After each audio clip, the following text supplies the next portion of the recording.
We are back now with a long process ahead for the light rail expansion into Virginia Beach. This time we're talking about the petition signed and submitted to leave the tie debate to voters. Some 26,000 signatures were needed to get the issue on the November ballot, but much more than that were collected from people across the resort city. The question, how many of those 30+ thousand signatures are legit? Now, there's a long and possibly costly process that our Brandi Cummings is looking into tonight. Brandi?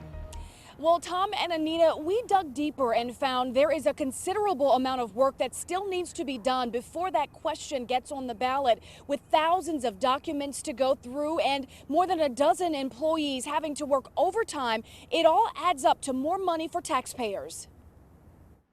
It is the great debate happening right now in Virginia Beach. Should there be a light rail? I want them to kill off the project, stop it dead in its track.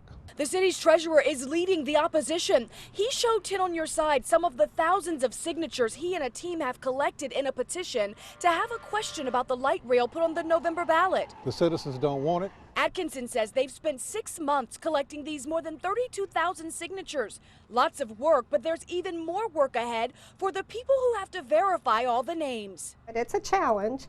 It's going to take us at least a month.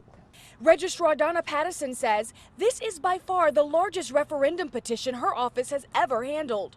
We literally look at it line by line to see whether or not that person is registered and qualified to vote in November. After verifying each name, they check the affidavit, making sure it's properly signed and notarized. Then the names are entered into the state system. You can see it's a pretty big task here. Patterson says she anticipates the cost an additional 15 hours of overtime for each of her 20 employees. The most important thing is to just get organized in the beginning.